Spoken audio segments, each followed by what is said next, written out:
BPSC mains का अगर आप टोटल देखें पैटर्न, भाई 300 नंबर का जीएस पेपर 1 होता है, इसमें 300 नंबर का जीएस पेपर 2 होता है, 300 नंबर का अब आता है एसे यानी कि निबंध, और जो है एक होता है इसमें हिंदी का पेपर, हालांकि वो क्वालिफाइंग होता है सिर्फ 100 नंबर का, एक ऑप्शनल होता है वो भी क्वालिफाइंग होता है। तो मोटा मोटा मेंस का जो 3 पेपर ये हैं 900 नंबर के, यही है मेन गेम। ये जीएस 1 के में क्या क्या टॉपिक है, आधुनिक भारत का इतिहास प्लस जो है कला और संस्कृति, ठीक है, art and culture, modern, current, statistics. आप उसमें भी अगर आप देखो तो मॉडर्न में गिने चुने टॉपिक्स हैं सिर्फ जीएस पेपर 1 बीपीएससी में। भाई कौन कौन से 19वीं शताब्दी के मध्य इतिहास से लेके गांधी जी, नेहरू जी, टैगोर जी, फिर उसके बाद कुछ आंदोलन, संथाल, बिरसा आंदोलन, चंपारण, भारत छोड़ो, है ना। और प्लस जो है अगर आप संस्कृति या आर्ट एंड कल्चर में देखें, मौर्य, पाला, पटना कला, बस इतना ही है जीएस पेपर 1, बस इतने से टॉपिक हैं बस इसमें, समझ रहे हो। दूसरा जो है इसमें करंट है और तीसरा भी स्टैटिस्टिक्स है। तो एक्चुअली अगर आप देखें कंपैरिजन करें बीपीएससी के मेंस के सिलेबस का यूपी पीसीएस टाइप के एग्जाम से या दूसरे स्टेट पीसीएस से, तो रिलेटिवली इजी है, नंबर ऑफ टॉपिक्स बहुत कम है। हम ये भी प्रयास कर रहे हैं बीपीएससी मेंस का कंप्लीट जीएस 1 और 2 का पूरा सिलेक्शन मटेरियल विद मेंस का करंट अफेयर विद वीडियो वगैरह के साथ बहुत जल्द शायद हम जो है अगले एक आध महीने के अंदर ही अचीव कर लेंगे। तो आपको फिर वो मटेरियल वाला भी ग्रुप हम देंगे, ठीक है। अब इसमें देखिए जीएस पेपर 2 भाई पॉलिटी, है ना, इंडिया का सिस्टम, बिहार का सिस्टम, इकोनॉमी, ज्योग्राफी, सोशल यानी कि सामाजिक, इकोनॉमिक यानी कि आर्थिक, फिजिकल यानी कि भौतिक, है ना, साइंस एंड टेक्नोलॉजी। इसमें जो क्वेश्चन होते हैं ना बीपीएससी में, इसमें क्वेश्चन बड़े बड़ा लिखना होता है। यहां 38 नंबर के 6 सवाल आएंगे, 36 के 2 आएंगे, 8 ही क्वेश्चन लिखना पड़ेगा पूरे 3 घंटा में। तो आप सोचोगे कि अरे यार ये तो बहुत इजी, भाई ऐसा नहीं, कुछ क्वेश्चन ऐसे भी होते हैं जिसमें सब पार्ट्स होते हैं, एक पार्ट 8 नंबर का है, दूसरा 8 नंबर का, इस तरह से भी होते हैं। कुछ ऐसे भी होते हैं जो डायरेक्ट पूरा पूरा 38 लिखना होता है ना। स्टैटिक्स वाले क्वेश्चन होते हैं 36 के। तो ये होता है पैटर्न जीएस 1 और 2 का। एसे में 3 ऐसे आते हैं, एक जो है लोकल से रिलेटेड और 2 नॉर्मल, है ना। तो एसे भी अभी नया नया इंट्रोड्यूस किया गया है। तो ये पूरा पैटर्न है बीपीएससी का, ठीक है। इसको आप आराम से तैयार कैसे कर सकते हो, देखो अगर मान लीजिए जो है अभी तक आपने बीपीएससी प्री क्लियर किया है, ठीक है भाई, आपने प्री के लिए नॉर्मल जीएस तो पढ़ी है ना, बस वही है बेसिक, तो बेसिक आपको ऑलरेडी कवर है, ठीक है। बाकी ये जो टॉपिक्स हैं ये छोटे मोटे से टॉपिक्स हैं, मैक्सिमम चीजें आप इसमें से प्री में पढ़ चुके हो। स्टैटिस्टिक्स नहीं पढ़े हो, एक जो है वो थोड़ा सा अलग है, बाकी तो मैक्सिमम चीजें आप जो है पढ़ ही चुके हैं बेसिक लेवल पे। अब आगे तैयारी करनी है आपको मेंस लेवल की, उसके लिए हमारा अभी प्रोग्राम क्या चल रहा है, अभी हमारा 50 डेज का चल रहा है। जीएस 1 का एक question with model answer plus feedback checking plus personal guidance, पूरा फोकस रहेगा आंसर राइटिंग इंप्रूवमेंट पे। और एक बात ये समझ लो बेटा, बीपीएससी का मेंस निकालना है ना आपको, तो आंसर राइटिंग ही आपका मेंस निकलवा सकता है। पढ़ाई सिर्फ बेस बनाने के लिए होती है, कभी भी किसी भी स्टेट पीसीएस का मेंस पढ़ने से नहीं निकलेगा, जीवन में याद रखो। पढ़ना तो सिर्फ बेस बनाना है। अगर आपने आंसर राइटिंग प्रैक्टिस नहीं करी, जो एग्जाम का पैटर्न है लिख लिख के नहीं देखा, हैबिट नहीं बनाई, डेली हैबिट होनी चाहिए, हैबिट नहीं बनाई तो मेंस में नहीं होगा। इसीलिए आंसर राइटिंग पे लगातार फोकस करें, पीवाईक्यू पूरे लगाएं कम से कम पिछले 7-8 साल के, प्लस हमारा आंसर राइटिंग वाला बैच ज्वाइन करें, टेस्ट सीरीज वाला ज्वाइन करें। उसमें जो क्वेश्चन पूछे जाए सारे क्वेश्चन के आंसर लिखें, सबके मॉडल आंसर आपको मिलेगा, प्लस पूरा फीडबैक चेकिंग, पर्सनल गाइडेंस मिलेगा। पूरा फोकस आंसर राइटिंग इंप्रूवमेंट पे हमने रखा है, ठीक है। तो यहां 50-50 दिन में जीएस 1 2 के 50-50 हम क्वेश्चन दे देंगे, जिससे पूरा सिलेबस ही खत्म कर देंगे। भाई सिलेबस जरा सा है, प्लस पीवाईक्यू मिला के हम 50-50 में जो है जीएस 1 2 का पूरा पूरा सिलेबस ही खत्म कर देंगे। 2500 का कोर्स है ये। फिर टेस्ट सीरीज जीएस 1 और 2 की 5-5, इसमें भी पूरा जो है सिलेबस हमारा कोशिश है कि भाई टेस्ट सीरीज में अलग से करें। 2500 की टेस्ट सीरीज मॉडल आंसर के साथ पूरा नंबर वाला फीडबैक मिलेगा जैसा एग्जाम में दिया जाता है, ठीक है। ए से 15 करवाएंगे, इंटेंसिव ऐसे राइटिंग करवाएंगे विद मॉडल ऐसे, फीडबैक चेकिंग, पर्सनल गाइडेंस देंगे पूरा, ठीक है। और एक्चुअली वैसी चेकिंग करते हैं हम जैसी आयोग करता है। बीपीएससी में स्टडी फॉर सिविल सर्विसेज से रैंक 2 निकिता कुमारी, पूरा आंसर राइटिंग का बैच उन्होंने सारा जो है writing practice study for civil services से ही बेसिक से उन्होंने लिखना सीखा। पहले आंसर राइटिंग वगैरह जानती ही नहीं थी, उनके आप खुद जो है देख लीजिए वीडियो, बाकायदा पूरा पूरा इंटरव्यू हमारे पास कॉपियां हैं कई सारे टॉपर्स की, रैंक 2 रैंक 9 बहुत सारे टॉपर्स, रैंक 1 भी थे श्रीकांत तिवारी जो प्री वगैरह के स्टडी फॉर सिविल सर्विसेज के इनिशिएटिव फॉलो किए थे। तो बीपीएससी से रैंक 1 2 सहित रैंक 9 सहित बहुत सारी टॉप रैंक हर बार स्टडी फॉर सिविल सर्विसेज से ही जाती है यूपीपीसीएस की तरह। ऐसे ही जो है ऐसे का ग्रुप है 2200 का, हिंदी का भी है हमारा ग्रुप 1000 का, पूरी मेंस की तैयारी का 7,500 रुपए भी है। अभी सिलेक्शन मटेरियल वाला भी हम 10-15 दिन में या 1 महीने के अंदर लॉन्च करेंगे, तो जो है उसको भी हम प्रोवाइड करेंगे। आरपीसीएस बीपीएससी प्री या मेंस के लिए अगर आपको स्टडी फॉर सिविल सर्विसेज का authentic genuine official syllabus latest and pattern के हिसाब से कंप्लीटली रिवाइज्ड और अपडेटेड वाला कंटेंट जिससे रैंक 2 9 और टॉप रैंक अगर आपको निकालनी है, हमारे ग्रुप को ज्वाइन कर सकते हैं। ये 3 नंबर इन पे कॉल या व्हाट्सएप करके पूरी जानकारी ले सकते हैं। वीडियो को देखिए, लाइक शेयर जरूर करिएगा, बताइएगा कैसा ये सब इनिशिएटिव चल रहा है, फीडबैक वगैरह देते रहिए। नमस्कार साथियों, इस शनिवार सिविल सर्विस में आप सभी का स्वागत है। आज हम लोग बीपीएससी मेंस के संबंध में जीएस 1 और जीएस 2 के क्वेश्चंस को देख रहे हैं। ये हमारा दूसरा दिन है। कल आपके लिए हमें डे पहला था जिसमें हम आपके क्वेश्चंस कराए थे। जिसमें आपके लिए जीएस 1 से लेकर जीएस 2 के सारे क्वेश्चंस को सिलेबस क्वेश्चन आंसर के माध्यम से सारे सिलेबस जो भी आपका है यूपीएससी का ऑफिशियल सिलेबस जीएस 1 और जीएस 2 का सब कंप्लीट सिलेबस हमारे क्वेश्चन और आंसर स्क्रिप्ट फॉर्मेट में कवर किया जाएगा। ठीक है, तो आज का हमारा पहला सवाल है कि हमारा शॉर्ट क्वेश्चन नहीं, पहला सवाल 38 नंबर में जीएस 1 से। तो इसमें पूछा गया है कि ठंड के मौसम की शुरुआत के साथ ही उत्तर प्रदेश उत्तर भारतीय राज्यों या केंद्रशासित प्रदेशों में बढ़ते प्रदूषण के कारण एवं प्रभावों की चर्चा करें। भारत सरकार द्वारा इससे निपटने के लिए किए जा रहे प्रमुख कार्यों का भी उल्लेख करें। तो जो आपके लिए आंसर्स हैं वो हिंदी इंग्लिश दोनों में है। ये वाला इंग्लिश में है और ये वाला हिंदी में है। ठीक है, तो आपको जो भी मीडियम हो आप लोग देख सकते हैं। तो अब आप देखते हैं इसका इंट्रोडक्शन पार्ट क्या हो सकता है हमारा। तो हम इंट्रोडक्शन बता सकते हैं कि उत्तर भारत में प्रत्येक वर्ष शीत ऋतु की शुरुआत से ही वायु प्रदूषण एक गंभीर पर्यावरणीय एवं स्वास्थ्य संकट के रूप में सामने उभरता है। दिल्ली, हरियाणा, पंजाब, उत्तर प्रदेश, राजस्थान एवं चंडीगढ़ जैसे राज्यों एवं केंद्र शासित प्रदेशों में वायु गुणवत्ता सूचकांक यानी एयर क्वालिटी इंडेक्स अक्सर गंभीर श्रेणी के ऊपर पहुंच जाता है। इसी इस मौसमी प्रदूषण की वृद्धि के पीछे प्राकृतिक एवं मानव चालित कई कारण हैं जो मिलकर वायु की गुणवत्ता को खराब करते हैं। ठीक है, तो ये हमारा हो गया इंट्रोडक्शन पार्ट। अब देखते हैं कौन से कारण है जिसके कारण वायु पोल्यूशन यानी एयर पोल्यूशन होता है। ठीक है, तो पहला पॉइंट हमारा हो जाएगा। तो जो major causes of increase pollution pollution तो हो जाएगा वायु प्रदूषण बढ़ने के प्रमुख कारण क्या है? पहला है प्राकृतिक कारण। ठीक है, तो नेचुरल कॉजेज में क्या है? पहला कि ठंड में सतह का तापमान कम हो जाता है। जब ठंड में सतह का तापमान नीचे गिरता है तो गर्म वायु ऊपर उठने की प्रक्रिया धीमी हो जाती है। जैसे ये वाले टेम्परेचर यहाँ पे कम हो जाता है। ठीक है, टेम्परेचर जब कम होता है तो संवहन के माध्यम से हवा ऊपर उठती है, वो धीरे धीरे कम हो जाती है, जिससे प्रदूषक जमीन के पास ही फंसे रह जाते हैं। इसको हम लोग क्या कहते हैं? टेम्परेचर इन्वर्जन यानी तापमान व्युत्क्रमण कहते हैं। इसके कारण वायु की जो फंसे कण है वो फैलने नहीं देता, जिससे हमारा यहाँ जो एयर क्वालिटी इंडेक्स तेजी से खराब होता है। ठीक है, 300-400 तक जा सकता है। सेकंड पॉइंट क्या है हमारा कि वायु की गति धीमी होने से वायु का जो प्राकृतिक संचलन रुक जाता है, जिससे धुआं और जो धूल होती है वो लंबे समय तक वातावरण में ही बने रहते हैं। ठीक है, तो जो फैलाव होना चाहिए था अलग अलग जिसका धुआं और धूल का वो नहीं हो पाता और वो एक जगह पर धीरे धीरे बने रहते हैं, जिससे हमारा एयर क्वालिटी इंडेक्स है वो धीरे धीरे घटता चला जाता है। ठीक है, ये हो गया सेकंड पॉइंट। थर्ड पॉइंट क्या है हमारा? कोहरा और धुंध प्रदूषकों को एकत्र कर स्मॉग का रूप ले लेता है, यानी जो फॉग और मिस्ट होते हैं वो कलेक्ट हो जाते हैं और लास्ट में स्मॉग को निर्माण कर लेते हैं। ठीक है, तो ये पॉइंट हमारा थर्ड हो गया हमारा। अब हम देखते हैं जो मेन कारण है इसके, तो क्या है? मानव जनित कारण। ठीक है, तो मानव जनित कारण इसके मुख्य कारणों में शामिल है। तो इसमें क्या है? पहला कारण है हमारा पराली जलाना, नहीं पराली दहन।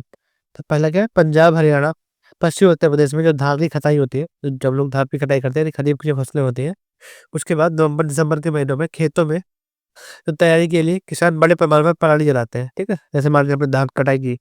ठीक है, तो इतना का जो हिस्सा बच जाता है हमारा छोटा जो नीचे का हिस्सा होता है वो बच जाता है। तो अगली फसल उगाने के लिए हम लोग क्या करते हैं? उस पराली को जला देते हैं। ठीक है, शीत ऋतु होती है, नवंबर दिसंबर में शीत ऋतु का टाइम होता है। तो क्या होता है? तापमान गिरा हुआ होता है और हवा की दशा स्थिर होती है। के कारण धुआं लंबे समय तक हवा में बना रहता है, जिसके कारण PM2.5 और PM10 की जो संख्या है वो लगातार बढ़ती जाती है। हमारे एयर क्वालिटी इंडेक्स है वो और खराब होता जाता है। ठीक है, तो ये हो गया पहला पॉइंट। सेकंड पॉइंट क्या है हमारा? वाहनों का उत्सर्जन। क्या हो गया? Vehicle emission. शहरी क्षेत्रों में लगातार निजी वाहन, पुरानी डीजल गाड़ियां और ट्रैफिक जाम के कारण प्रदूषण लगातार बढ़ता जा रहा है। ठीक है, तो ये सेकंड पॉइंट होगा हमारा व्हीकल इमिशन। ठीक है, तो इसके कारण जो लगातार प्रदूषण बढ़ रहा है तो हमारी वायु की गुणवत्ता को खराब कर रहा है। इसके अलावा थर्ड पॉइंट क्या हमारा? Industrial activities. ठीक है, जिसमें ईंट के भट्टे, औद्योगिक इकाइयां, कोयला आधारित बिजली संयंत्र। ठीक है, जो प्लांट होते हैं कोयला वाले, वो सर्दियों सर्दियों में अधिक प्रदूषण फैलाते हैं। इससे निकलने वाले कड़ीय पदार्थ जैसे PM2.5 और PM10 और ग्रीन हाउस गैस प्रदूषण में महत्वपूर्ण योगदान देती है। ठीक है, एनसीआर क्षेत्र में कई उद्योगों ने उत्सर्जन मानक अभी भी उच्च बने हुए हैं। ठीक है, तो ये पॉइंट नंबर थर्ड हो गया। इसके अलावा फोर्थ पॉइंट क्या है हमारा? निर्माण कार्य में धूल की सड़क की धूल। ठीक है, जैसे हम लोग कोई फैक्ट्री बनाते हैं, घर बनाते हैं, ठीक है, रोड बनाते हैं, तो वहाँ से जो धूल उड़ती है वो भी हमारा क्या कहते हैं? वायु प्रदूषण में योगदान देती है। इसमें मेट्रो, हाईवे, फ्लाईओवर के निर्माण से उठने वाले धूल का प्रबंधन प्रभावी नहीं हो पाता। ठीक है, तो ये पॉइंट नंबर 4 हो गया। पॉइंट नंबर 5 क्या है हमारा? कचरा एवं बायोमास दहन। ठीक है, कचरा एवं बायोमास दहन। जब घनी आबादी वाले क्षेत्रों में हम लोग ठोस प्लास्टिक, कचरे, लकड़ी का सामान जलाते हैं, तो जो हमारा जो कार्बन मोनोऑक्साइड और पीएम की कण है, यानी जो पार्टिकुलर मैटर है, PM2.5 और PM10 है, इनकी संख्या बढ़ जाती है। ठीक है, जब कार्बन मोनोऑक्साइड, बढ़ता है, तो जो वायु की गुणवत्ता है वो लगातार धीरे-धीरे खराब हो जाती है और वायु प्रदूषण की समस्या उत्पन्न हो जाती है, ठीक है? इसके अलावा लगातार ऊर्जा की माँग बढ़ती जा रही है, ठीक है? और सर्दियों में बिजली में ताप उपकरणों के बढ़ते उपयोग से भी उत्सर्जन लगातार बढ़ता जा रहा है, ठीक है? तो एमिशन लगातार बढ़ रहा है, किसके कारण? ऊर्जा की माँग में वृद्धि के कारण, ठीक है? ये सारे पॉइंट हो गए हमारे मानवदेह के कारण। अब हम देखते हैं इसके प्रभाव क्या होते हैं, तो इफ़ेक्ट क्या है इसके? पहला इफ़ेक्ट किस पे हमारा? हेल्थ पे। तो स्वास्थ्य पे इफ़ेक्ट क्या पड़ता है? तो पहला होता है कि जिसके कारण जब वायु प्रदूषित होती है और जब हम लोग हवा उस प्रदूषित हवा को लेते हैं, तो क्या होता है हमारे पे? श्वसन रोग, जिसमें दमा है, ब्रोंकाइटिस आदि का बढ़ना। तो श्वसन के कारण जो रोग होते हैं, तो वो बढ़ जाते हैं। इसके अलावा जो बच्चे हैं, बुजुर्ग होते हैं, जो बच्चे और बुजुर्ग हैं हमारे, तो उनके फेफड़ों की कार्य क्षमता कमज़ोर हो जाती है, ठीक है? सेकंड पॉइंट हो गया। तो इसके अलावा आँखों में जलन, सिर दर्द और एलर्जी जैसी समस्या उत्पन्न हो सकती है। दीर्घकाल में हार्ट रोग और कैंसर का भी जोखिम बढ़ जाता है। तो ये सारे प्रभाव हो गए स्वास्थ्य पे, यानी बीमारियाँ लगातार बढ़ जाती हैं हमारी, किसके कारण? वायु प्रदूषण में, ठीक है? तो ये होगा पहला पॉइंट। इसके अलावा डब्ल्यूएचओ के कारण, डब्ल्यूएचओ के अनुसार, ठीक है? जो हमारी डब्ल्यूएचओ की रिपोर्ट है उसके अनुसार प्रदूषण से होने वाली मौतों का बड़ा हिस्सा भारत में होता है, जिसमें उत्तर भारत सबसे ज़्यादा प्रभावित है, ठीक है? तो हम लोग डब्ल्यूएचओ की रिपोर्ट है उसको भी हमें कोट कर सकते हैं, ठीक है? इसके अलावा पर्यावरणीय प्रभाव देखते हैं। तो एनवायरमेंटल इम्पैक्ट क्या है? तो जब धुंध होता है, धुंध के कारण जो विजिबिलिटी है, वो कम हो जाती है, दृश्यता कम हो जाती है, इससे दुर्घटना भी बढ़ जाती है, ठीक है? पहला पॉइंट हो गया। सेकंड पॉइंट क्या हमारा? फसलों की उत्पादकता कम हो जाती है, ये प्रोडक्टिविटी हमारी होनी चाहिए, वो खराब वायु के कारण प्रोडक्टिविटी खेतों की घट जाती है, ठीक है? तो ये हमारा सेकंड पॉइंट। थर्ड पॉइंट क्या है हमारा? जो हमारे वृक्ष होते हैं, उनकी पत्तियों पर जमा कण, जैसे पीएम के जो पार्टिकुलर मैटर के 2.5 और 10 के जो कण होते हैं, जब वो पत्तियों पर जमा हो जाते हैं, तो जो उनकी संश्लेषण की क्षमता है, वो कम हो जाती है और जितना उनको भोजन बनाना चाहिए था पौधों को, वो नहीं बना पाते हैं, कम बना पाते हैं, ठीक है? तो सेकंड पॉइंट थर्ड पॉइंट हो गया हमारा, वृक्षों की पत्तियों पर जमा कण प्रकाश संश्लेषण को बाधित कर देते हैं, ठीक है? तो ये हमारा हो गया थर्ड पॉइंट। अब हम देखते हैं इकोनॉमिक इम्पैक्ट। इसके आर्थिक प्रभाव क्या है? बीमारी के कारण जो कार्यक्षमता कम होती है, तो जो हमारे जितना कार्य होना चाहिए था, वो कार्य में कमी आती है। कार्य में कमी आती है, तो हमारी जो ग्रोथ रेट है, उसमें कमी आ जाती है, ठीक है? और जितना कार्य करना चाहिए उतना काम नहीं हो पाता है, ठीक है? तो हमारी जो क्षमता है वो कम जाती है। इसके अलावा जो पर्यटन और वाहन है, परिवहन है, इस पे भी बहुत सारे प्रतिकूल प्रभाव पड़ता है। जो पर्यटक होते हैं वो नहीं आते। दिल्ली में लगातार एयर क्वालिटी इंडेक्स लगातार बढ़ता चला जा रहा है, ठीक है? तो जो पर्यटक है वो अवॉइड कर रहे हैं दिल्ली में, ठीक है? इसके अलावा जो परिवहन गतिविधियाँ हैं, जब कोहरा वगैरह हो जाता है, तो दृश्यता कम हो जाती है प्रदूषण के कारण। जब दृश्यता कम होती है, तो जो नेगेटिव इम्पैक्ट पड़ता है, ठीक है? इसके अलावा स्वास्थ्य देखभाल वाली जो बीमारी होती है हमारी, तो बीमारी को ठीक कराने के लिए हमको इलाज कराना पड़ता है। इलाज कराते हैं तो क्या होता है हमारा? धन खर्च होता है। धन खर्च होता है तो हमारा क्या? धन खर्च होता है तो बोझ बढ़ता है, ठीक है? तो ये हमारा इम्पैक्ट हो गया, increase burden on health care, ठीक है? तो ये हमारा पॉइंट नंबर थर्ड हो गया। इसके अलावा सोशल इम्पैक्ट भी क्या है? सोशल इम्पैक्ट क्या है कि जब लगातार हमारा जो प्रदूषण है वो बढ़ता चला जाता है, तो हम लोग स्कूल बंद होने की स्थिति आ जाती है। जब स्कूल बंद कर दें, तो बच्चों की जो एजुकेशन है, वो प्रभावित होती है, ठीक है? थर्ड पॉइंट हो गया। इसके अलावा जो प्रदूषण जनित स्वास्थ्य असमानता है वो लगातार बढ़ती जाती है। मतलब जो लोग बीमार होते हैं, तो जो अमीर होते हैं वो तो इलाज करा लेते हैं, पर जो गरीब होते हैं वो इलाज नहीं कर पाते और धीरे-धीरे उनकी जो बीमारियाँ बढ़ती चली जाती हैं, ठीक है? तो ये हमारा सोशल इम्पैक्ट हो गया। अब हम देखते हैं कि major effects being made by government, तो सरकार ने कौन-कौन से प्रयास किए हैं वो हम बताते हैं, ठीक है? तो पहला पॉइंट क्या है हमारे इसमें? Graded response action plan, GRAP, ठीक है? इसके तहत क्या हो रहा है कि दिल्ली एनसीआर में वायु प्रदूषण के स्तर के अनुसार चरणबद्ध रूप से निर्माण कार्य योजना रोकना, डीजल जनरेटर बंद करना, ट्रकों के प्रवेश पर प्रतिबंध, पानी का छिड़काव आदि कदम उठाए जा रहे हैं। तो ठीक है, जो ग्रेडेड रिस्पॉन्स एक्शन प्लान इसके अंतर्गत शामिल है, ठीक है? तो ये सारे स्टेप्स आ रहे हैं ये वाले, ठीक है? इसके तहत स्टेप्स उठाए जा रहे हैं। सेकंड पॉइंट क्या हमारा? नेशनल क्लीन एयर प्रोग्राम, ठीक है? इसके द्वारा भी पर्यावरण मंत्रालय के द्वारा 2019 में शुरू किया नेशनल क्लीन एयर प्रोग्राम। इसके तहत 24 राज्य यूटी में अधिक से अधिक 130 शहर जिनकी जनसंख्या लगभग 10 लाख से अधिक है, उनकी वायु गुणवत्ता में सुधार करना है। यह एक बहुत क्षेत्रीय पहल है और अन्य हितधारकों के साथ समन्वित प्रयास जारी है, ठीक है? इसमें केंद्र सरकार, राज्य सरकार और सारी सरकार सब शामिल है और ये अब तीनों क्या कर रहे हैं? शहर, राज्य, राष्ट्रीय स्तर पर स्वच्छ कार्य योजनाओं को वायु के लिए लगातार समन्वय उपायों को बढ़ावा दे रहे हैं, ठीक है? तो ये क्या हो गया हमारा? तो हम बता सकते हैं कि जो एनएसीपी है हमारा, ये क्या है?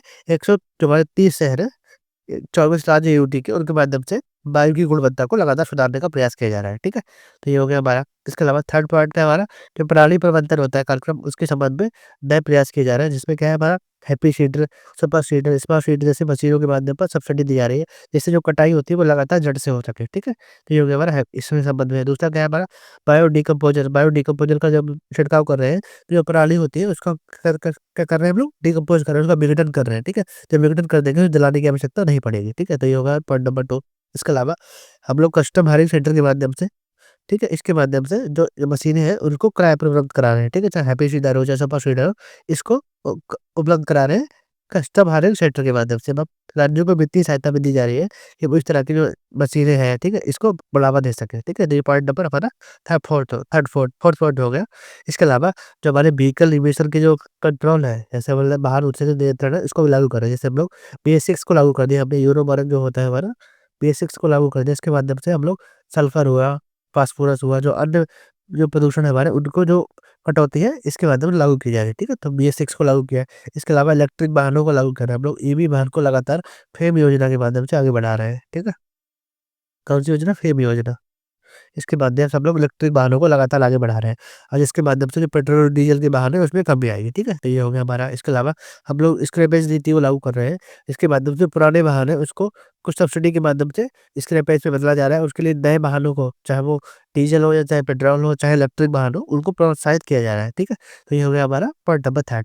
लास्ट दिल्ली में क्या है, ऑड इवन फार्मूला, जिसके माध्यम से जिस नंबर प्लेट जो सम और विषम होता है उसके आधार पर एक दिन विषम को रोका जा रहा है और एक दिन सम नंबर वाली प्लेटों को रोका जा रहा है, ठीक है। तो ऑड और इवन फार्मूला दिल्ली में लागू किया जा रहा है, ठीक है। तो ये पॉइंट नंबर 4 हो गया हमारा। अब हम देखते हैं लास्ट क्या है। अगला पॉइंट क्या है हमारा? अगला पॉइंट हमारा है कि औद्योगिक प्रदूषण पर नियंत्रण, ठीक है। तो इसके लिए क्या किया जा रहा है कि जो हमारे उद्योग है उनके ऑनलाइन निगरानी पोर्टल से जोड़ा जा रहा है, ठीक है। इसके अलावा ईंट भट्टों में जिगजैग तकनीक के माध्यम से जो भी प्रदूषण होता है उसको कंट्रोल करने का प्रयास किया जा रहा है, ठीक है। इसके अलावा जो प्रदूषणकारी उद्योग है हमारे, उन पर अधिक प्रदूषण फैलाने पर क्या कहते हैं, दंडात्मक कार्रवाई की जा रही है, ठीक है। तो ये हमारे पॉइंट नंबर 5 हो गया। इसके अलावा लास्ट पॉइंट क्या है हमारा कि सार्वजनिक जागरूकता एवं सामुदायिक भागीदारी को बढ़ावा दिया जा रहा है। इसके लिए प्रदू प्रदूषण नियंत्रण ऐप, ठीक है, मतलब क्या कहते हैं, pollution control app, awareness campaign, ठीक है, ये सारे हो गए यार। निगरानी तंत्र को मजबूत करना, प्रदूषण फैलाने पर आर्थिक दंड जैसे उपाय अपनाए जा रहे हैं। तो ये सारे पॉइंट क्या हो गए हमारे गवर्नमेंट स्टेप्स इसके दिशा में, ठीक है। अब लास्ट में क्या है हमारा निष्कर्ष है। लास्ट में आप लोग कैलकुलेट को बता सकते हैं। कैलकुलेट का ले सकते हैं हम लोग कि निष्कर्ष हमारा हो जाएगा कि ठंड की शुरुआत में उत्तर भारत का प्रदूषण प्राकृतिक कारणों एवं मानव जनित कारणों का संयुक्त प्रभाव रहा है, जो कि हमने दोनों बताए थे। तो आप लोग आंसर में निष्कर्ष में बता पाएंगे कि जब भी निष्कर्ष पड़ेगा तो हम बताएंगे हमने प्राकृतिक कारण भी बताए हैं और मानव मानव गतिविधियां भी बताई है, ठीक है। ये समस्या केवल दिल्ली या एनसीआर तक सीमित नहीं है, बल्कि व्यापक क्षेत्रीय तथा मौसमी चुनौती है। अतः इसके समाधान के लिए तकनीकी उपायों के साथ साथ व्यवहार परिवर्तन, राज्य सरकारों के बीच समन्वय, कृषि प्रणाली में सुधार, सही नियोजन की वैकल्पिक ढंग से लागू करना आवश्यक है। सतत प्रयासों और जन भागीदारी के माध्यम से ही इस आर्थिक प्रदूषण समस्या से निपटा जा सकता है, ठीक है। तो ये हो गया हमारा पहला सवाल, जो लॉन्ग सवाल था हमारा, ठीक है। और आगे बढ़ने से पहले आप सभी के लिए एक छोटी सी इन्फॉर्मेशन है। जो भी 71st बीपीएससी देना चाहता है और अंतिम सिलेक्शन लेना चाहता है तो वो स्टडी फॉर सिविल सर्विस से जुड़ सकता है। कई सारे बीपीएससी टॉपर्स जिसमें निकिता कुमारी जैसे टॉपर्स भी है जो सेकंड रैंक पे आए और कई सारे टॉपर जिन्होंने सिर्फ स्टडी फॉर सिविल सर्विस को फॉलो किया है और अपने सिलेक्शन को सुनिश्चित किया है, ठीक है। तो आप लोग भी हमारे ग्रुप से, पेड ग्रुप से जुड़ सकते हैं, जिसमें हमारे द्वारा कंप्लीट हमारे हिंदी का ग्रुप चलाया जा रहा है, जिसमें आपकी सपोर्ट सामग्री 5 बुलेट टेस्ट भी कराए जाएंगे।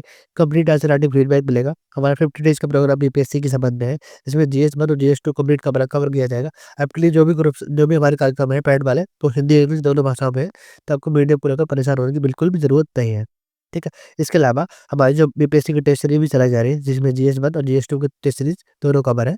और निबंध दर्शन राइटिंग के लिए जो 300 नंबर का बीपीएससी में क्वेश्चन मतलब हमारा निबंध आता है 300 नंबर का, उसकी पूरी जानकारी के लिए, आपको कंप्लीट तैयारी के लिए आप लोग स्टडी पास सेमेस्टर में से जुड़ सकते हैं और अंतिम अच्छी रैंक ला सकते हैं सिर्फ इसके माध्यम से, क्योंकि स्टडी पास सेमेस्टर का पूरा होगा आपके लिए बेहतर कंटेंट डेवलप कराना और सटीक इवोल्यूशन पर ध्यान देना है, ठीक है। और जो हमारे सारे ग्रुप में एडमिशन लेगा उसके लिए 5 रुपए की छूट भी मिल जाएगी और डिटेल आप लोग यहाँ पे वीडियो पॉज करके पढ़ भी सकते हैं, ठीक है। अधिक जानकारी के लिए क्या कर सकते हैं आप लोग, जो व्हाट्सएप पर गया था यहाँ पे व्हाट्सएप कर सकते हैं इस नंबर पे। और ये वाले नंबर जो आपको दिए जा रहे हैं इनपे आप लोग कॉल या व्हाट्सएप भी कर सकते हैं, ठीक। ये छोटी सी इन्फॉर्मेशन थी। अब हम आगे बढ़ते हैं, सवाल नंबर 2 देखते हैं जो हमारा जीएस फर्स्ट से है, ठीक है। तो महत्वपूर्ण सवालों में से एक है हमारा क्या है, विद्रोह। तो लगातार बीपीएससी विद्रोह के संबंध में क्वेश्चन पूछते रही है भारतीय इतिहास के संबंध में, तो उसी से एक सवाल है हमारा। तो क्या है हमारा, right a brief comment on the Pawna rebellion, ठीक है। तो पवना विद्रोह पर एक संक्षिप्त टिप्पणी लिखनी है जो 8 नंबर पे है, ठीक है। तो हम देखते हैं तो इसको इंट्रोडक्शन पार्ट क्या हो सकता है हमारा। इंट्रोडक्शन हम लोग लिख सकते हैं कि बंगाल में 1870 और 1880 के दशक में जमींदारों द्वारा किसानों पर कानूनी सीमा से अधिक करारोपण तथा उनकी मनमानी कारगुजारियां जैसे बड़े पैमाने पर हुई। इन कारगुजारियों के विरुद्ध बंगाल में 1873 से 76 के बीच एक सफल किसान आंदोलन का जन्म हुआ, जिसे हम लोग पमाना विद्रोह के नाम से जानते हैं, ठीक है। तो इस तरह आप लोग इंट्रोडक्शन लिख सकते हैं। छोटा भी लिख सकते हैं आप लोग, ठीक है, जब ज़्यादा बड़ा हो जाए। तो हम लिख सकते हैं कि कारगुजारियों के विरुद्ध बंगाल में 1873 से 76 के बीच एक सफल के साथ आंदोलन हुआ, जिसे हम लोग पावना विद्रोह के नाम से जानते हैं। तो इस तरह भी आप लोग लिख सकते हैं, ठीक है। अगला क्या है हमारा, तो क्या है, पावना जिले के इजुप साई परगने में 1873 के 73 में जमींदारों की बर्बादी के प्रतिकार के रूप में किसान संघ, तो पहला पॉइंट नंबर किसान संघ की स्थापना, किसान संघ की स्थापना की गई। इस संघ के अधीन किसान संगठित हुए और उन्होंने लगान हड़ताल कर दी, ठीक है, लगातार देने की हड़ताल शुरू कर दी, ठीक है, ये हो गया। इसके अलावा क्या हुआ, और बढ़ी हुई दरें जो जो किसानों के द्वारा टैक्स रेट बढ़ाए गए थे, पूर्ण पे लगान देने से इनकार कर दिया, ठीक है। जैसे मान लेते हैं टैक्स रेट किसानों पर बढ़ाए गए थे, तो जो बड़े वो टैक्स रेट था उसको देने से इनकार कर दिया। संघ ने जमींदारों के विरुद्ध मुकदमे दायर किए, ठीक है, और इसके लिए कोष मतलब फंड भी स्थापित किया, ठीक है। शीघ्र ही इस प्रकार के संघ पाबला के अन्य भागों में पूर्वी बंगाल के जिलों में तेजी से संगठित होने लगे और जमींदारों के खिलाफ तेजी से मुकदमे दायर किए जाने लगे, ठीक है। तो ये पॉइंट नंबर हमारा स्टैंड हो गया। और इसके अलावा क्या है हमारा, किसानों की लड़ाई मुख्यतः कानूनी मोर्चे पर लड़ी गई। तो जो मुकदमे दायर किए गए थे जमींदारों पर, उन्हीं पर कानूनी लड़ाई लड़ी गई। दरअसल तब तक किसान अपने कानूनी अधिकारों के प्रति काफी जागरूक हो चुके थे, ठीक है, और कानूनी लड़ाई लड़ना सीख गए थे, ठीक है। एकता, संगठन और शांतिपूर्ण संघर्ष के द्वारा किसानों अधिकारों की बहाली का तरीका उन्हें ज्ञात हो चुका था। इतने बड़े पैमाने पर चले चले हिंसक आंदोलन के दौरान हिंसक हिंसक वारदातें जो थी वो नाम मात्र की थी। तो ये हमको सही बनाना पड़ेगा कि हिंसक नहीं है यहाँ पर।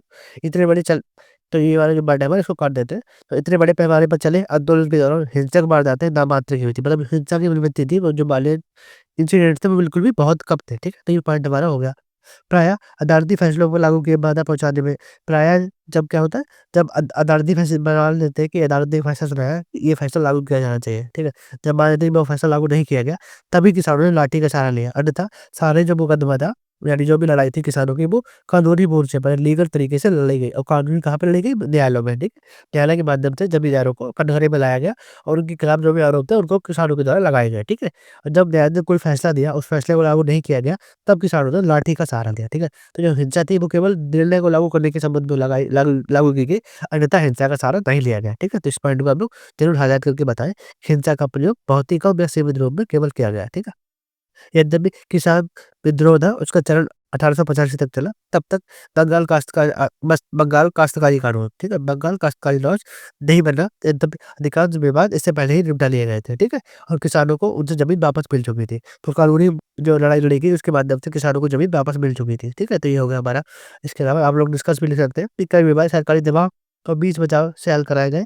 कई जमींदारों ने तो या तो स्वयं ही डर के समझौते की पेशकश की। इन जमींदारों की किसानों को ठगने सख्ती से बहकाने के द्वारा, साथ ही किसान मुकदमे के चक्कर में फँसने पे अपनी छवि हानि देख रहे थे, ठीक है? इसे आप लोग लिख सकते हैं और लास्ट में कंक्लूजन आप बता सकते हैं कि पवाना विद्रोह एक सफल किसान आंदोलन था, जिसमें मुख्यतः कानूनी मोर्चे पर लड़ाई लड़ी और अपने अधिकारों के संबंध में सफलता प्राप्त की, ठीक है? बंगाल काश्तकारी अधिनियम 1885 इसी दिशा में एक प्रयासरत कदम था। इस तरह आप लोग कोई भी क्या कहते हैं निष्कर्ष लिख सकते हैं, ठीक है? तो ये हो गया हमारा सवाल नंबर 2। अब हम देखेंगे सवाल नंबर 3। आगे बढ़ने से पहले आप सभी के लिए एक छोटी-सी इन्फॉर्मेशन है कि जो भी बीपीएससी देना चाहता है और अंतिम सिलेक्शन लेना चाहता है, वो study for service subscription paid group से जुड़ सकता है। इसमें आपके लिए कई सारे टॉपर्स सिर्फ स्टडी फॉर सर्विस सर को अंतिम रूप से फॉलो करके अपनी सफलता को सुरक्षित किया है और टॉपर्स की रैंक में आए हैं, जैसे निकिता कुमारी, सेकंड रैंक और कई सारे टॉपर्स हैं, जो सिर्फ स्टडी फॉर सर्विस को फॉलो किए हैं, ठीक है? तो हमारे द्वारा जो पेड ग्रुप चलाए जा रहे हैं, वो हिंदी, इंग्लिश दोनों भाषाओं में है। इसमें आपको सामान्य हिंदी ग्रुप है, इसमें आपको संपूर्ण सामग्री मिलेगी और 5 फुल टेस्ट भी कराया जाएगा, फीडबैक भी आपको मिलेगा।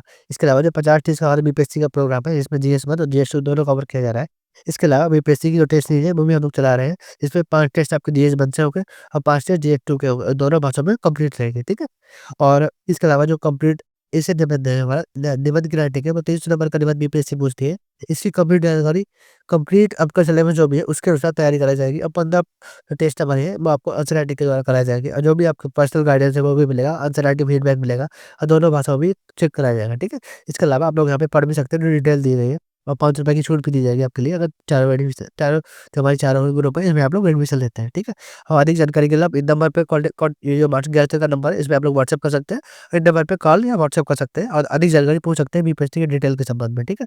तो कोई भी 71 बीपीएससी देखना चाहता है मेंस के संबंध में या 72 बी मेंस की तैयारी कर रहा है, तो स्टडी फर्स्ट सेमेस्टर में से जुड़ के अपने करियर को अंतिम सफलता सुनिश्चित कर सकता है, ठीक है? तो ये छोटी-सी इन्फॉर्मेशन थी।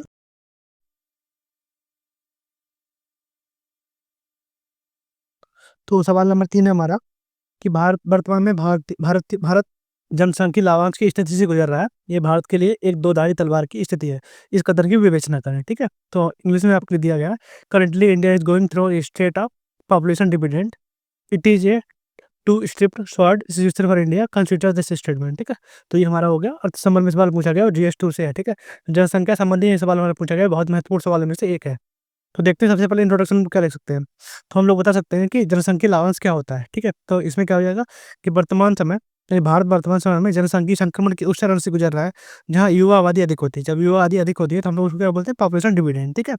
तो जहाँ 15 से 59 आयु वर्ग का कार्यशील जनसंख्या समूह निरंतर बढ़ रहा है। तो संयुक्त राष्ट्र के अनुमान के अनुसार 2041 तक कितना 2041 तक भारत में जो कार्यशील आबादी है, मतलब 15 से 59 वर्ग की जो आयु वर्ग है, उसकी जनसंख्या लगातार चरम सीमा पे होने की मतलब संभावना है। यानी 2041 तक जो हमारी जो कार्य करने वाली आयु है, यानी 15 से 59 वर्ग की उनकी जनसंख्या मैक्सिमम तक पहुंचने की संभावना है 2041 तक, ठीक है? ये स्थिति भारत के लिए एक जनसांख्यिकीय लाभांश यानी डेमोग्राफिक डिविडेंड के रूप में अवसर लाती है, परंतु इसका सही उपयोग न हो तो ये जनसंख्या अभिशाप, ठीक है, क्या हो सकता है, डेमोग्राफिक बर्डन के रूप में बदल सकती है। यही कारण है कि इसे हम लोग अक्सर दो धारी तलवार की संज्ञा देते हैं। जैसे आपको मैं समझाना चाहूँ, जब हमारे यहाँ 15 से 59 वर्ग की जो हमारे एज होते हैं, 15 से 59 वर्ग की जो युवा वर्ग है, उसकी जब पॉपुलेशन ज़्यादा होती है, ठीक है? तो क्या हो जाता है, हमारा डेमोग्राफिक डिविडेंड। अब मान लेते हैं कि ये जो हमारा जनसंख्या यानी युवा वर्ग है, इसको हम लोग रोज़गार ना दे पाएँ, तो क्या होगा, जॉबलेस की स्थिति उत्पन्न हो जाएगी। तो ये जो हमारे युवा हैं, ये गलत दिशा में जाने लगेंगे, ठीक है? तो भारत में क्या होगा, अपराध बढ़ेंगे, ठीक है? अपराध बढ़ेंगे, नक्सलवाद को बढ़ावा मिल सकता है। इन लोग कई लोग आतंकवादी समूह के संबंध में आकर्षित कर सकते हैं। तो जो सारे नेगेटिव पॉइंट है, इनको बढ़ावा मिल जाएगा अगर हम लोग इस युवा आबादी को सही अवसर नहीं दे पाए। तो क्या स्थिति हो जाएगी, यानी जनसंख्या लाभांश से ये वाली स्थिति जनसंख्या अभिशाप के रूप में बदल जाएगी। तो इसी कारण हम लोग जो हमारी जो डिविडेंड है, इसको हम लोग क्या बोलते हैं, दो धारी तलवार है, ठीक है? हम सही से यूज़ किया तो बहुत सारे फायदे होने वाले हैं, और सही से यूज़ नहीं कर पाए तो बहुत सारे घाटे भी होने वाले हैं, ठीक है? और हम देखते हैं इसका क्या हो सकता है, वर्तमान में जनसांख्यिकीय लाभांश का अर्थ क्या है और भारत की स्थिति क्या है, ठीक है? तो हम देखते हैं कि जनसांख्यिकीय लाभांश वह अवस्था है जब किसी देश की कार्यशील आयु वाली जनसंख्या, जैसे हमने आपको बताया था, 15 से 59 वर्ग की जो जनसंख्या है, आश्रित जनसंख्या कौन होती है, जिसमें बच्चे और बुजुर्ग दोनों आते हैं, क्योंकि ये लोग काम नहीं कर पाते और दूसरों पर आश्रित होते हैं। तो ये वाली जनसंख्या हमारी कौन सी है, आश्रित जनसंख्या, जिसको हम बोलते हैं डिपेंडेंट पॉपुलेशन, ठीक है? जिसमें चिल्ड्रन और जो बुजुर्ग होते हैं हमारे, वो शामिल हो जाते हैं, ठीक है? तो इसमें जो कार्यशील जनसंख्या होती है, उनकी जनसंख्या इनकी तुलना में ज़्यादा होती है, ठीक है? तो स्थिति क्या है, जनसंख्या लाभांश की स्थिति। इससे उत्पादन क्षमता बढ़ाने, नवाचार और आर्थिक विकास गति देने के अवसर बढ़ जाते हैं, ठीक है? लगभग 65% से अधिक जनसंख्या भारत की 35 वर्ष से कम आयु की है। ये स्थिति दुनिया में सबसे बड़ी युवा कार्यबल यानी श्रम बल के रूप में उभरने का अवसर देती है किसको भारत। तो भारत की जो एवरेज है, वो 65% जो जनसंख्या है, 35 वर्ष से कम उम्र की है, ठीक है? तो ये स्थिति भारत में सबसे ज़्यादा युवा श्रम बल को क्या कहते हैं, आकार देने में सक्षम हो पाती है, ठीक है? तो ये हमारा होगा जनसंख्या लाभांश और भारत की स्थिति। तो हम देखते हैं इसके अवसर के रूप में जनसंख्या लाभांश, यानी इसके पॉजिटिव क्या हो सकते हैं? अगर हम जनसंख्या लाभांश को सही से यूज़ करें तो इसका क्या हो सकता है, इसके फ़ायदे क्या हो सकते हैं? तो पहला फ़ायदा क्या हमारा, विशाल श्रम शक्ति और उत्पादन क्षमता में वृद्धि।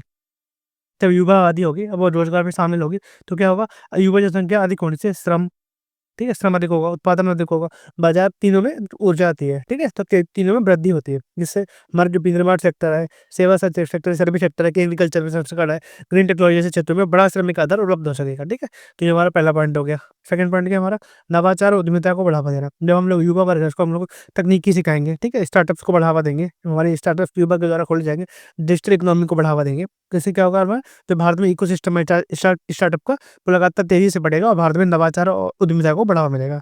ठीक है? तो ये हमारा हो गया सेकंड पॉइंट। जैसे मेक इन इंडिया के माध्यम से और इसका startup India, stand up India, इनके माध्यम से जो हमारे स्टार्टअप्स हैं, टेक्नोलॉजी है, इन सभी को युवाओं के द्वारा आगे बढ़ाया जाएगा। ठीक है? तो ये सेकंड पॉइंट होगा। थर्ड पॉइंट क्या हमारा? घरेलू बाज़ार का विस्तार। ठीक है? जब हमारे युवा है, जब उनका जो लगातार शामिल होंगे, तो उनका जो उपभोक्ता है, यानी उनकी जो क्रय करने की शक्ति है, यानी जो परचेजिंग पावर है, वो लगातार बढ़ेगी। तो जो हमारा उपभोक्ता आधार है, वो बड़ा होने से बाहर दुनिया की सबसे तेज़ी से बढ़ती हुई व्यवस्था में बना रहेगा। ऐसे में उपयोग आधारित विकास, ठीक है? कौन-सा? कंजम्पशन आधारित जो हमारी ग्रोथ होती है, rapid growth of startup ecosystem, ये हमारा सेकंड पॉइंट है हमारा। Consumption based development are high. तो जो हमारा जो कंजम्पशन है, उपभोग पे आधारित हमारा जो क्या कहते हैं विकास होता है, उसकी संभावना बढ़ जाएगी। जैसे हमारे ने पहले 100 लोग थे हमारे पास, ठीक है? इसमें युवा वर्ग शामिल हुआ और उनके पास जब आय आई, तो वो लोग भी कंजम्पशन करने लगे, ठीक है? जब कंजम्पशन का बेस बढ़ा, तो इसके माध्यम से जो ग्रोथ होगी, वो हमारी क्या है? कंजम्पशन बेस्ड डेवलपमेंट, ठीक है? तो ये थर्ड पॉइंट होगा। इसके अलावा चौथा पॉइंट क्या हमारा, जो हमारे पास सस्ता श्रम होगा, अधिक युवा होंगे, नवाचार उद्यमिता होगा, स्टार्टअप्स होंगे, तो क्या होगा, हमारे एफडीआई बढ़ने की क्षमता बढ़ जाएगी। ठीक है? तो क्या होगा, सस्ता और प्रशिक्षित श्रम बल जो हमारे उपलब्ध होगा, तो क्या जो बहुत सारी जो विश्व की इकाइयाँ हैं, वो भारत में निवेश करने को बढ़ावा मिलेगा, ठीक है? इसके हम लोग चाइना प्लस 1 नीति, चाइना प्लस 1 की नीति क्या है? मैं आपको मान मान लेते हैं कि ये हमारी एप्पल कंपनी है। तो एप्पल कंपनी पहले सिर्फ चाइना में निवेश करती थी, ठीक है? तो चाइना प्लस की नीति क्या है कि चाइना के अलावा एक अन्य देश में भी निवेश किया जाए, ठीक है? अन्य देश में भी एक अन्य देश में चाइना का अल्टरनेटिव करके निवेश किया जाए। तो वो अल्टरनेटिव कौन बन सकता है? भारत। भारत क्यों बन सकता है? क्योंकि भारत में इस तरह की संभावनाएँ हैं, ठीक है? कौन-सी संभावनाएँ? श्रम बल हमारे यहाँ देखा है, ठीक है? प्रशिक्षित है, स्किल्ड लेबर है, सस्ता श्रम बल है, स्टार्टअप्स है, इकोनॉमी है, नवाचार है। ये सारे फैक्टर हमारे यहाँ चाइना वन प्लस नीति के माध्यम से एफडीआई को बढ़ावा देंगे, ठीक है? तो ये चौथा पॉइंट हो गया। 5वां पॉइंट है हमारा सामाजिक सुरक्षा पर कम दबाव। जब हमारे यहाँ बुजुर्ग आबादी कम होगी और युवा आबादी ज़्यादा होगी, तो उनके बुजुर्ग को स्वास्थ्य पे जो खर्च होता है, पेंशन देनी पड़ती है, वो धीरे-धीरे कम हो जाएगी और इसके अलावा हमारे विकास के लिए अधिक संसाधन उपलब्ध हो पाएँगे, ठीक है? तो ये हमारा पॉइंट नंबर 5 हो गया, सामाजिक सुरक्षा पर कम दबाव, ठीक है? तो हम देखते हैं इसके लिए रिस्क क्या है। अगर हम लोग वो होता है ना दो-धारी तलवार, तो वो बर्डन वाला पॉइंट है, ये वाला नेगेटिव पॉइंट है। जो क्रिटिकल सिचुएशन क्या हो सकती है? अगर हम लोग जो हमारे यहाँ जो युवा आबादी है, उसको हम लोग सही से स्किल नहीं दे पाए, ठीक है? जो कौशल अंतर है, वो सही से उपलब्ध नहीं करा पाए, तो हमारे यहाँ जो लाभांश है, वो व्यर्थ हो जाएगा, ठीक है? जैसे जो हमारी राष्ट्रीय कौशल विकास परिषद है, इसके अनुसार भारतीय कार्यशील आबादी का बड़ा हिस्सा औपचारिक कौशल से वंचित है। मतलब इसके मानिए तो हम लोग केवल 5% जो हमारे यहाँ लेबर है, उसको ही औपचारिक कौशल मिला हुआ है, ठीक है? और बाकी जो 95% लोग हैं, वो किसी न किसी जो हमारी स्किल है उससे उसको स्किल का जो गैप होता है उसमें शामिल है, ठीक है? उन्हें यानी उसको स्किल प्राप्त नहीं है, ठीक है? उनको कौशल की कमी दिखाई पड़ती है 95% तक लोगों में लगभग, ठीक है? ये आंकड़ा लगभग के आसपास है, ठीक है? इसके अलावा उद्योगों की जो माँग है और जो उपलब्धता है, जैसे मान लेते हैं कि उद्योग है हमारा पास, कैसे एक आईआईटी उद्योग है, आईटी का उद्योग है, उसको चाहिए कि जो कंप्यूटर चलाने वाले युवा हों, वो बहुत सारे बस उसमें आएँ, शामिल हों। पर जो हमारे यहाँ कंप्यूटर चलाने की जो कौशल है, वो केवल 5% लोगों में है, मान लेते हैं ऐसा। तो जो उसकी माँग मतलब कितनी 20% है और उपलब्धता हमारे पास कितनी 5% है। जो अंतर है, ये लगातार बढ़ता जा रहा है, ठीक है? तो ऐसे में जो युवा बेरोज़गार हो जाएँगे क्योंकि उनको रोज़गार जो माँग है उसके अनुसार जब रोज़गार नहीं मिलेगा, तो बेरोज़गारी बढ़ेगी। इसके अलावा अल्प रोज़गार की स्थिति उत्पन्न हो जाएगी। तो जो हमारा लाभांश है, ठीक है? वो धीरे-धीरे व्यर्थ होता चला जाएगा, ठीक है? तो ये पहला पॉइंट हो गया। सेकंड पॉइंट क्या हमारा? इसी से जुड़ा हुआ सेकंड पॉइंट है बढ़ती बेरोज़गारी समस्या। तो हमारे पीरियोडिक लेवल फॉर सर्वेस के अनुसार युवा बेरोज़गारी लगातार कई वर्षों से दोहरे अंकों में यानी 10 से अधिक बनी हुई है, ठीक है? तो ये हो गया हमारा इसके अलावा जो हमारी रोज़गार सृजन की गति है वो जनसंख्या वृद्धि के अनुपात में नहीं। मान लेते हैं कि जनसंख्या की जो ग्रोथ रेट है वो 3% है, मान लेते हैं, हमने ऐसा मान लिया और जो रोज़गार की ग्रोथ रेट है वो कितना है? 3 से कम है। कितना? 3 से कम है। तो जो हमारे यहाँ जनसंख्या वृद्धि अधिक हो रही है और रोज़गार सृजन की जो रेट है वो कम है। इसके अलावा जो हमारा मैन्युफैक्चरिंग सेक्टर है उसमें रोज़गार उतना नहीं मिल पा रहा है जितना मिलना चाहिए। तो हमारे यहाँ कौन-सी है? हमारे एक टर्म यूज़ होता है, आप लोग इसको याद कर लें। ये हम लोग बोलते हैं जॉबलेस ग्रोथ। कौन सा? Jobless growth. ठीक है? इस टर्म को आप लोग याद कर लीजिए, इसको लिखना ज़रूर है आपको, ठीक है? ये हमारे यहाँ दिखाई पड़ता है जॉबलेस ग्रोथ, मतलब ग्रोथ तो हो रही है, पर जो जॉब मिलनी चाहिए उतनी जॉब मिल नहीं पा रही है, ठीक है? उसके अलावा हमारे यहाँ एग्रीकल्चर पर अधिक निर्भरता, लगभग 50 से 60% हमारी जो पॉपुलेशन है, अभी भी एग्रीकल्चर पर निर्भरता है, ठीक है? इसके अलावा ये सारे कारक हैं जो हमारे लाभांश को बोझ में बदल सकते हैं, ठीक है? तो बर्डन के रूप में शामिल आ सकते हैं अगर हम लोग सही उपाय नहीं किए तो। इसके अलावा क्या है? क्षेत्रीय असमानताएँ हैं। क्षेत्रीय असमानताएँ कैसे हैं? जो दक्षिण के राज्य हमारे जैसे केरल, तमिलनाडु है, कर्नाटका है, इनमें जो जन्म रेट है यानी बर्थ रेट है, वो धीरे-धीरे कम हो रही है, जिससे वहाँ की जो वृद्धावस्था है, वो लगातार बढ़ रही है। जब बच्चे वहाँ पे कम पैदा होंगे, तो जो हमारे वृद्ध लोग हैं, उनकी जनसंख्या धीरे-धीरे बढ़ती जाएगी। जबकि उत्तर भारतीय राज्य अभी भी युवा आबादी है, क्योंकि बिहार है, उत्तर प्रदेश में यहाँ पे बर्थ रेट ज़्यादा है। ठीक है? इससे क्या होगा? असमानता रोज़गार, शिक्षा, प्रवासन संकट को जन्म देती है। ठीक है? तो ये जो असमानता हमको दिखाई देती है, इससे रोज़गार का संकट उत्पन्न होगा। एजुकेशन, प्रवासन, ये सारे मुद्दे यहाँ पे सामने आ जाएँगे। ठीक है? इसके अलावा क्या होगा? तो जो यहाँ पे बर्थ रेट का कॉन्सेप्ट है, ठीक है? यानी टोटल फर्टिलिटी रेट, जो कि लगातार केरल और कर्नाटक में कम होती जा रही है और बिहार और जो हमारे यूपी के राज्य हैं, यूपी है, बिहार है, इनमें लगातार बढ़ती जा रही है, ठीक है? तो इसके अलावा जो महिलाओं की भागीदारी है, वो भी अभी बहुत कम बनी हुई है। लगभग अभी डाटा बताया गया तो लगभग 38% के आस-पास महिलाओं की श्रम बल भागीदारी पीरियोडिक लेबर फोर्स सर्वे के अनुसार बनी हुई है, ठीक है? जिससे जो आधे समूह है, यानी जो 50% महिलाएँ हैं, उनकी हम लोग उत्पादन क्षमता का उपयोग सही से नहीं कर पा रहे हैं, ठीक है? जिससे हमारा जो डिविडेंड का लाभ है, वो धीरे-धीरे सीमित होता जा रहा है। इसके अलावा सामाजिक तनाव और अपराध में वृद्धि। जब ये बड़े युवा वर्ग को रोज़गार नहीं मिलेगा, तो वो उसमें क्या होगा? उसमें सामाजिक असंतोष की उत्पन्न स्थिति उत्पन्न हो जाएगी। वो लोग न अपराध करने लगेंगे, नशा में शामिल हो सकते हैं, अवसाद जैसी स्थितियाँ उत्पन्न हो सकती हैं। इससे क्या होगा? यंग मैन बर्डन, यानी जो टर्मिनोलॉजी याद कर लीजिए अब, यंग मैन बर्डन की समस्या यहाँ पे शामिल आ सकती है, सामने आ सकती है, ठीक है? तो ये सारे पॉइंट हो गए हमारे नेगेटिव, हमने सही से यूटिलाइज़ नहीं किया। तो इसके अलावा लास्ट पॉइंट क्या है हमारा? नगरीकरण दबाव और संसाधनों पर बोझ। जब हमारे जो युवा है उसको प्रशिक्षण नहीं मिलेगा, तो वो लोग शहर की तलाश में आते हैं, ठीक है? जब हमारे अप्रशिक्षित युवा वर्ग जो होता है उसको रोज़गार की तलाश में कहाँ आते हैं? शहरी अर्न की ओर, यानी पलायन को बढ़ावा मिलता है। तो इससे क्या होगा? जो शहर होंगे उनमें क्या हो जाएगा? झुग्गी-झोपड़ी में वृद्धि हो जाएगी, ठीक है? इसके अलावा जो शहरी अवसंरचना है जैसे रोड है, पानी है, ठीक है? पर्यावरण है, इन सभी पे दबाव बढ़ेगा, ठीक है? और प्रदूषण और भीड़-भाड़ की समस्या जैसी उत्पन्न हो सकती है। तो ये सारे पॉइंट बताएँगे हमारे। अगर हमने जो हमारी स्किल जो लेबर है, यानी जो हमारा डेमोग्राफिक डिविडेंड है, इसको हमने सही से यूटिलाइज़ नहीं किया, तो ये सारे पॉइंट हमको नेगेटिव रूप में भी शामिल आ सकते हैं। पहले पॉजिटिव हमने बताया, विवेचन था ना, पहले पॉजिटिव बताया, फिर नेगेटिव बताया, ठीक है? अब हम बता सकते हैं आगे की राय। तो इसमें आगे की राह क्या हो सकती है? तो सबसे पहले हमको जो हमारा युवा वर्ग है उसको कौशल विकास के संबंध में व्यापक सुधार करने पड़ेंगे। जैसे इसमें क्या है, नई तकनीकों को सिखाना, हरित कौशल को बढ़ावा देना, एआई, रोबोटिक्स, कृषि प्रसंस्करण आदि में कौशल विकास को प्राथमिकता देनी पड़ेगी, ठीक है? इसके लिए क्या है हमारा स्किल इंडिया मिशन। कौन-सा? Skill India mission. प्रधानमंत्री कौशल विकास योजना, प्रधानमंत्री कौशल विकास योजना, ये सारे पॉइंट, सारे कार्यक्रम हमारे इसी दिशा में चलाए जा रहे हैं, ठीक है? इसके अलावा क्या है, रोज़गार जो हमारा है उसके लिए विकास मॉडल को बढ़ावा देना पड़ेगा। इसके लिए हमें क्या करना पड़ेगा, जो हमारे श्रम प्रधान उद्योग है, इसमें क्या कहता है हमारा, जैसे हमारे चमड़ा उद्योग हुआ, वस्त्र उद्योग हुआ, ये सारे जो उद्योग हैं हमारे चमड़ा, वस्त्र, इन श्रम प्रधान उद्योगों को बढ़ावा देना पड़ेगा। इसके अलावा जो हमारे एमएसएमई सेक्टर है इसको विस्तार करना पड़ेगा। ग्रामीण क्षेत्रों में जो उद्योग है उनको आधुनिकीकरण करना पड़ेगा, ठीक है? ये हमारा हो गया पॉइंट नंबर सेकंड। इसके अलावा जो हमारी शिक्षा प्रणाली है उसको हमको क्या कहते हैं, सुधारना पड़ेगा। इसका पहला क्या होगा, हमें लचीलापन लाना पड़ेगा। अब ये व्यवसाय जो हमारी है, यानी जो हमारे उद्योग हैं उनके अनुसार एजुकेशन होनी चाहिए, ठीक है? जो व्यवसाय की नीड है उनके अनुसार हमको शिक्षा को बढ़ावा देना पड़ेगा, यानी व्यावसायिक शिक्षा को बढ़ावा देने की यहाँ पर आवश्यकता है, ठीक है? तो ये हो गया हमारा। इसके अलावा आर-एन-डी, ठीक है? आर-एन-डी को बढ़ावा देना पड़ेगा। रिसर्च एंड डेवलपमेंट के संबंध में हमको जो खर्च है हमारा उसको खत्म ज़्यादा बढ़ाना पड़ेगा। लगभग 0.6% हम लोग आजकल जीडीपी का आर-एन-डी पे खर्च करते हैं। इसको हम लोग कम से कम 2% ऑफ जीडीपी तक खर्च ले जाने की आवश्यकता है। उसके अलावा जो हमारा उद्योग और अकादमिक साझेदारी होती है इसको भी बढ़ावा देना पड़ेगा। मतलब जो उद्योगों की नीड है उसको एकेडमिक स्तर पर बढ़ावा देने की आवश्यकता है। ठीक है? इसके अलावा महिला का श्रम बल है उसको भागीदारी को बढ़ावा देने की आवश्यकता है। लगभग 50% तक इसको आगे तक लाने की आवश्यकता है। इसमें क्या कर सकते हैं हम लोग, जो कार्यस्थल है उसको हम लोग सुरक्षा कर सकते हैं। इसमें हम लोग कर सकते हैं विशाखा गाइडलाइंस। क्या है हमारी विशाखा गाइडलाइंस, विशाखा दिशा निर्देश, ठीक है? इसको हम लोग बता सकते हैं यहाँ पे। इसके अलावा जो कार्यमंडल है उसको लचीलापन लाना, मातृत्व विकास के संबंध में और कौशल प्रशिक्षण को बढ़ावा देना, ये सारे पॉइंट हम लोग सब महिला संबल भागीदारी को बढ़ाने के संबंध देख सकते हैं। इसके अलावा 5वां पॉइंट क्या है हमारा, जनसंख्या नीति और स्वास्थ्य अवसंरचना मजबूत करना। इसके लिए क्या कर सकते हैं हम लोग, जो अधिक जनसंख्या के कारण दबाव पड़ता है, मातृ शिशु स्वास्थ्य सुधारने के लिए बेहतर नीतियाँ आवश्यकता है। जैसे हम लोग क्या कर सकते हैं, हम लोग ऐसी पॉलिसी बना सकते हैं जिससे हमारी टोटल फर्टिलिटी रेट है जो बर्थ रेट है उसमें कमी आए, ठीक है? इसके अलावा जो हमारी माताएँ हैं और शिशु है उनके स्वास्थ्य संबंधी सुधार के लिए लगातार हम लोग प्रयास करने की आवश्यकता है। इसमें हम लोग आंगनवाड़ी है, माँ जननी विकास योजना है, जननी सुरक्षा योजना है, ये सारी स्कीम है इसी दिशा में कार्य करते हैं। इनको आप लोग लिख भी सकते हैं, ठीक है? कौन सी? जननी सुरक्षा योजना, ठीक है? आंगनवाड़ी, इंद्रधनुष, आप लोग ये भी नोट करके लिख सकते हैं अपने एग्जाम्पल्स में, स्कीम का नाम भी यहाँ पे डाल सकते हैं, ठीक है? इसके अलावा जो हमारे रीजनल असमानता है, जो आपको मैंने बताई थी नॉर्थ और साउथ वाली, आप लोग मैप में भी इनको दर्शा सकते हैं, ठीक है? इसके संबंध में हमको समाधान करना पड़ेगा और पूर्वी उत्तर राज्यों में निवेश को बढ़ावा देना, औद्योगिक क्लस्टरों का निर्माण करना, जिससे जहाँ पे जो समाधान है, असमानता है उसको कम किया जा सके और वहाँ पे भी डेवलपमेंट को बढ़ावा दिया जा सके, ठीक है? तो ये पॉइंट नंबर 6 हो गया, ठीक है? लास्ट में क्या होगा हमारा, डिस्कस हो जाएगा।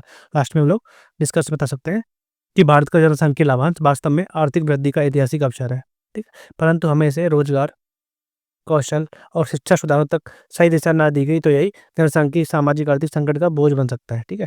संतुलित नीतियों, कौशल आधारित रोजगार, मानव पूंजी में निवेश के माध्यम से भारत इस लाभांश को दीर्घकालिक सामर्थ्य में बदल सकता है, ठीक है? तो ये हमारा लास्ट में पूरा आंसर हो जाएगा, ठीक है? इस तरह आप लोग इस जो अर्थ संबंध में सवाल था इसको लिख सकते हैं, ठीक है?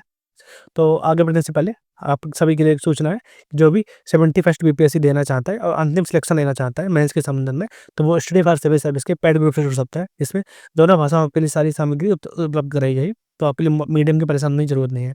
हिंदी और इंग्लिश दोनों भाषा इसमें शामिल है, ठीक है? तो ये हमारा सामान्य हिंदी का ग्रुप है, इसमें आपको संपूर्ण सामग्री दी जाएगी, 5 फुल एंड टेस्ट भी कराए जाएंगे और कंप्लीट आंसर राइटिंग और मॉडल आंसर भी आपको फीडबैक के साथ दिए जाएंगे, ठीक है? और फुल इवैल्यूएशन भी एंड चेकिंग भी की जाएगी। जो हमारा 50 डेज का प्रोग्राम बीपीएससी का आंसर राइटिंग प्रोग्राम है, इसमें जीएस 1 और जीएस 2 दोनों कवर किए जा रहे हैं। इसके अलावा जो बीपीएससी की टेस्ट सीरीज़ है, इसको भी हम लोग चला रहे हैं, ठीक है? इसको क्या है, जीएस 1 और जीएस 2 के दोनों के 5-5 टेस्ट होंगे और हिंदी, इंग्लिश दोनों भाषाओं में उपलब्ध है।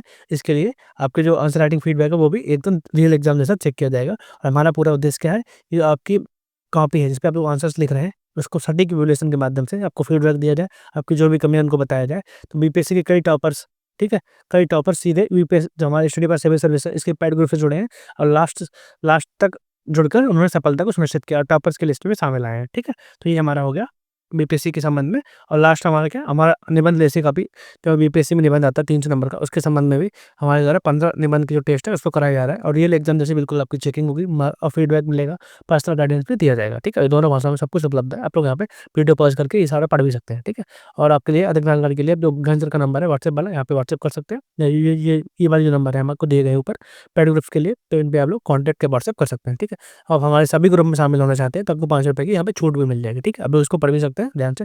तो अंतिम सिलेक्शन के लिए, अंतिम सफलता सुनिश्चित करने के लिए स्टडी फॉर सिविल सर्विस से अवश्य जुड़े। ठीक है, तो आगे देखते हैं। अगला सवाल हमारा है कि एआई का बढ़ता उपयोग एक क्रांतिकारी कदम है। जीएस2 है हमारा, उससे साइंस जो सेक्शन होता है हमारा विज्ञान और प्रौद्योगिकी, उससे पूछा गया सवाल है हमारा कि एआई का बढ़ता उपयोग एक क्रांतिकारी कदम है, भारत में स्वास्थ्य सेवा क्षेत्र में इसके अनुप्रयोगों की चर्चा करें। ठीक है, तो हम बता सकते हैं कि एआई होता क्या है। तो सबसे पहले इंट्रोडक्शन पार्ट में हम देख सकते हैं कि कृत्रिम बुद्धिमत्ता का बढ़ता उपयोग भारत के स्वास्थ्य क्षेत्र में एक क्रांतिकारी क्रांतिकारी परिवर्तन ला रहा है। देश में स्वास्थ्य अवसर की कमी, विशेषज्ञ डॉक्टरों की सीमित संख्या, ग्रामीण शहरी असमानता और बढ़ते रोग बाढ़ जैसी चुनौतियों के समाधान के लिए एआई एक मजबूत उपकरण के रूप में उभर रहा है। ठीक है, इस तरह आप लोग इंट्रोडक्शन लिख सकते हैं। अब हम देखते हैं एआई का रोग क्या, इसकी भूमिका क्या है। तो हम डाल सकते हैं यहाँ पर एआई की भूमिका हेल्थ सेक्टर में। ठीक है, भूमिका। ठीक है, इसको हेडिंग भी डाल सकते हैं। पहला पॉइंट क्या हमारा हो जाएगा कि डिसीज में जो होती है हमारी बीमारी होती है उनको डायग्नोसिस करना और अर्ली डिटेक्शन यानी रोग निदान और प्राथमिक जांच। इसके लिए क्या होता है, एआई आधारित जो निदान उपकरण होते हैं इसमें एक्सरे आ गया, सीटी स्कैन हो गया, एमआरआई हो गया, पैथोलॉजी रिपोर्ट का विश्लेषण अत्यधिक सटीकता से कर सकते हैं। एआई के माध्यम से हम लोग इसकी जो रिपोर्ट आती है इनका सटीक विश्लेषण कर सकते हैं। इसके अलावा कंप्यूटर आधारित डिजाइन यानी कैड प्रणाली कैंसर, हृदय रोग, टीबी की प्रारंभिक जांच में भी सहायता प्रदान कर सकता है। इसके अलावा हमारी ई संजीवनी तो कई हेल्थ टेक कंपनियां एआई का उपयोग करके मरीजों की प्रारंभिक स्क्रीनिंग और जोखिम आकलन कर रही हैं। ठीक है, तो ये सारे पॉइंट हमारे हो जाएंगे एआई के संबंध में, जो हमारे डिसीजन को डायग्नोसिस और अर्ली डिटेक्शन के लिए। ठीक है, सेकंड पॉइंट क्या हो जाएगा हमारा, तो टेलीमेडिसिन और ग्रामीण यानी स्वास्थ्य सेवाएं हैं वो ग्रामीण क्षेत्रों तक पहुंचाना। ठीक है, इसके क्या हो सकता है, ग्रामीण क्षेत्रों में विशेषज्ञों की कमी को एआई आधारित टेलीमेडिसिन प्लेटफॉर्म से पूरा कर सकते हैं। ठीक है, तो जो हमारे डॉक्टर्स कम होते हैं ग्रामीण क्षेत्र में, तो हम लोग एआई का एक मॉडल बनाएं, उसके माध्यम से हम लोग ग्रामीण क्षेत्रों को जोड़ें, तो जब वहाँ विशेषज्ञों की कमी है उसको हम लोग पूरा कर सकते हैं। चैटबॉट का निर्माण, एआई असिस्टेंट लक्षणों के आधार पर प्रारंभिक सलाह दे सकते हैं। ठीक है, इसके अलावा एआई आधारित भाषा अनुवाद से प्रारंभिक भाषाओं में चिकित्सा संवाद आसान हो सकता है। जैसे मान लेते हैं कि कोई डॉक्टर इसको तमिल नहीं आती है, ठीक है, तो हम लोग जो चैटबॉट बनाते हैं एआई वाले, एआई असिस्टेंट बनाते हैं, उसके माध्यम से जो भाषा संबंधी विवाद होता है या जैसे ये कहते हैं बाधा है, उसको हम लोग यहाँ पे आसानी से दूर कर सकते हैं। ठीक है, तो पॉइंट नंबर सेकंड हो गया। थर्ड पॉइंट क्या है हमारा, औषधि विकास और अनुसंधान। जैसे हम लोग दवा की खोज के लिए एआई का उपयोग कर सकते हैं। इसके अलावा रोग के जीनोमिक्स विश्लेषण, क्लिनिकल डेटा का जो हमारा होता है उसके मॉडलिंग से नई दवाएं बनाना, टीके बनाने के संबंध में जो समय और लागत दोनों है, लागत और समय दोनों को हम लोग एआई के माध्यम से कम कर सकते हैं। ठीक है, इसके अलावा कोविड-19 उदाहरण आप देख सकते हैं, कोविड-19 अनुसंधान में एआई का उपयोग किया गया और इसके माध्यम से जो वैक्सीन थी उसको बनाने में अधिक सफलता आसानी से प्राप्त हो पाई। ठीक है, तो एग्जाम्पल भी आप लोग यहाँ पर डाल सकते हैं, ये हमारा एग्जाम्पल हो जाएगा। पॉइंट नंबर 4 क्या है हमारा, व्यक्तिगत उपचार यानी पर्सनल जो मेडिसिन होती है, यहाँ पे देख सकते हैं कि एआई एल्गोरिथम मरीज के मेडिकल इतिहास, जीनोमिक्स डाटा, जीवन शैली का विश्लेषण कर व्यक्तिगत उपचार योजना बना सकते हैं। ठीक है, एक पूरा प्लान बना सकते हैं एक व्यक्ति के लिए कि ये यहाँ पे उसके जो हमारी मेडिकल इतिहास है, जीनोमिक्स डाटा है, जीवन शैली, उसके आधार पर एक पूरा प्लान, पर्सनल प्लान बना सकते हैं एआई की टेक्निक से। ठीक है, इससे उपचार होता है उसकी जो इफेक्टिवनेस है वो यहाँ पर लगातार बढ़ जाएगी। ठीक है, तो ये पॉइंट नंबर 4 हो गया। और पॉइंट नंबर 5 क्या है हमारा, अस्पताल प्रबंधन और स्वास्थ्य प्रशासन। तो इसमें क्या हो सकता है हमारा, एआई के माध्यम से हम लोग जो बेड प्रबंधन होते हैं उसको प्रबंधन अच्छे से कर सकते हैं। रोगी के समय प्रभाव, इलेक्ट्रॉनिक हेल्थ रिकॉर्ड, ठीक है, आपूर्ति श्रृंखला प्रबंधन, स्वास्थ्य सुविधाओं के लिए भविष्यवाणी को बेहतर बना सकते हैं। तो सारे सेक्टरों में क्या हो जाएगा, एआई का उपयोग हम लोग यहाँ पे कर सकते हैं। इसके अलावा अस्पतालों की दक्षता बढ़ावा देना, आपातकालीन सेवाओं के संबंध में भी हम लोग एआई का यूज कर सकते हैं। तो ये सारे पॉइंट किसके संबंध में हो गए, एआई के लिए। ठीक है, और लास्ट में हम लोग क्या बता सकते हैं, निष्कर्ष। निष्कर्ष हमारा क्या हो जाएगा कि एआई भारत के स्वास्थ्य क्षेत्र में गुणवत्ता, पहुंच और दक्षता को बढ़ाने के लिए एक परिवर्तनकारी साधन बन चुका है। ठीक है, यदि इसे सुरक्षित डेटा ढांचे, नैतिक नियमों और व्यापक डिजिटल अवसंरचना के साथ लागू किया जाए तो भारत की जो स्वास्थ्य सेवाओं की अधिक समावेशी, सुलभ और प्रभावी बन सकती है। ठीक है, आप लोग इसको एसडीजी से भी जोड़ सकते हैं। ठीक है, तो ये हमारा पूरा सवाल हो गया, सवाल नंबर 4।